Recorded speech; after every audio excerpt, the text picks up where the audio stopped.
Menyembuhkan, wahai Ali, sebenarnya dikatakan jangan terburu-buru. Terus ketika sudah disembuhkan tersebutnya, Ali itu berkata gini, wahai Rasulullah, aku akan memerangi mereka hingga mereka sama seperti kita. Ini maksudnya apa? Sama seperti kita yang merasakan sakit hatinya waktu di perang Ahzab. Ini salah, jadi udah perang Ahzab itu Rasulullah menghukum semua kabilah-kabilah di Jazirah Arab yang terlibat di perang Ahzab, dihukum semuanya, didatangi gitu ya. Terakhir di Khaybar ini, bukan terakhir, lalu ke Khaybar ini. Kata Rasulullah ini, jangan terburu-buru. Turunlah di pelataran mereka, kemudian suruhlah mereka untuk masuk Islam. Kita tahu orang Yahudi paling bebal masuk Islam. Demi Allah, seandainya Allah memberikan petunjuk kepada seseorang dengan perantara dirimu, wahai Ali, maka itu lebih baik daripada engkau memiliki unta merah atau harta terbaik. Ibu Khaybar ada 8 benteng, 40.000 manusia di dalamnya. Kira-kira berapa banyak kekayaan yang bisa diambil, dijarah dari Khaybar? Banyak ya. Ketika Rasulullah mau mengabarkan perang Khaybar, hanya yang ikut di Hudaybiyah yang bisa ikut ke Khaybar, kata Rasulullah. Dan hanya sahabat-sahabat pilihan, makanya jumlahnya sedikit. Terus ada orang yang maksa. Di perang Khaybar ini nggak ada orang munafik ikut, nggak ada. Karena orang munafik nggak ikut Hudaybiyah. Berapa orang ikut Hudaybiyah, masih ingat? Buka lagi catatan, barangnya 1.400 bu. Angsulan 1.400 dan 4.000 ini di angsulan. Yang ikut ke Khaybar 4.000. Yang dipilihan karena Rasulullah tahu ini memang yang mau ikut perang, yang ikut perang. Jadi yang ikut perang Khaybar ini dipastikan dia perangnya karena Allah. Ada sekelompok orang Badui yang memelas kepada Rasulullah. Ya Rasulullah, izinkan kami ikut perang Khaybar.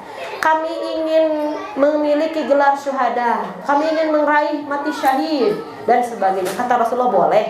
Tapi tidak ada perang, tapi tidak ada ghanimah untukmu. Besok terjadi ngiring, nggak jadi ikut. Karena Rasulullah tidak menjanjikan itu. Kan memang kelihatan orang-orang yang mau ikut perang ini karena mereka mau ghanimah Yahudi atau diperangi, Bu.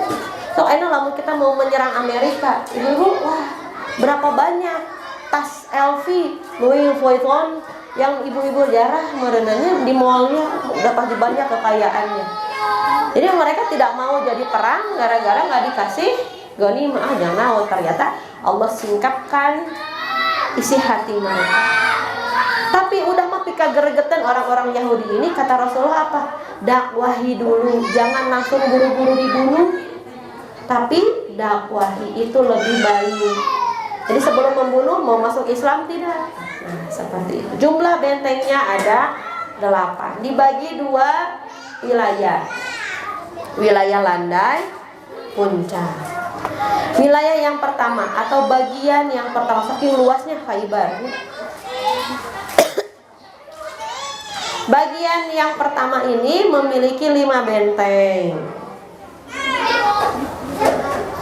Apa aja bentengnya? 1, benteng Naim.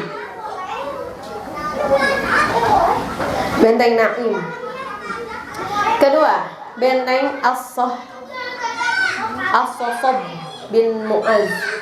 As-Sob bin Mu'az. Saya nulis lagi pakai sod, As-Sob bin Mu'az.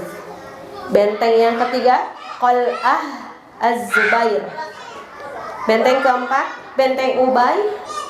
Benteng kelima, benteng An-Nizar. Ini memakai, jadi yang Ubay, Al-Zubair, Mu'az ini memakai nama pemimpin sukunya.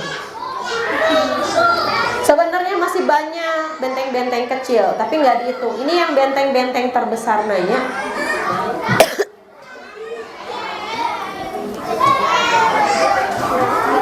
Benteng apa aja, Bu? Nomor 1 benteng Naim, As-Sob, bin Mu'az. Asob bin Mu'az. Benteng yang ketiga, benteng Qal'ah Az-Zubair. Benteng Qal'ah Az-Zubair. Yang keempat, benteng Ubay. Yang kelima, benteng An-Nizar. Sekian pelajaran mendikte hari ini. Sedih dikte. Ada ibu pernah dikasih PDF-nya baca. Udah dibaca belum? Mau ke sirohnya di mana leser teh? Baca. Ada 5 benteng. Kemudian ada 3 benteng lagi di bagian yang kedua. Bagian yang kedua, tulis bisa di ujian. Benteng Al-Qumus. Ini dituliskannya. Kalau ada yang dituliskan berarti ini sangat penting. Sampai nama-namanya ditulis. Benteng Al-Watih, benteng As-Sulaim. Jadi ada 2 bagian. Khaybar itu terdiri dari 2 wilayah. Bagian pertama 5 bentengnya, bagian yang kedua 3 bentengnya.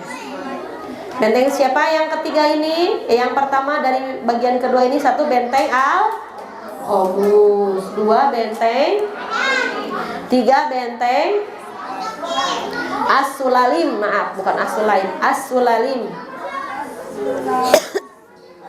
Nah, jadi ini 8 yang kuat dan kokoh, yang besar. Sebenarnya masih banyak, tapi itu kecil-kecil gitu ya. Nah, benteng yang pertama kali ditaklukkan adalah benteng Naim. Ada kejadian bukan penting ya, histori di ketika mau menyerang benteng Naim ini. Ketika menyerang benteng Naim ini, ada yang bernama Marhab. Siapa Marhab?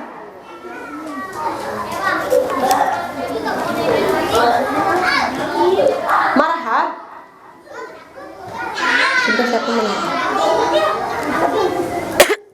Jadi raja benteng Naim ini, penguasa benteng ini namanya Marhab. Orangnya tinggi besar, jangkung badan. Dia dikalahkan oleh siapa? Ali bin Abi Thalib. Kemudian yang kedua, Yasir, saudaranya Marhab, dikalahkan oleh Az-Zubair bin Awam. Siapa Zubair bin Awam? Anaknya bibi Rasulullah Sallallahu Alaihi Wasallam. La haula wala quwata. Waktunya sudah habis sebenarnya mah. Ini rame, itunya lah mau diceritakan. Qadarullah cuma 10 menit. Ini saya kuliah perang Khaybar ini 3 jam. Dijelaskan kudu 10 menit beberapa minggu. Ya sing sabar ya Bu ya. Maka harus dibaca sendiri.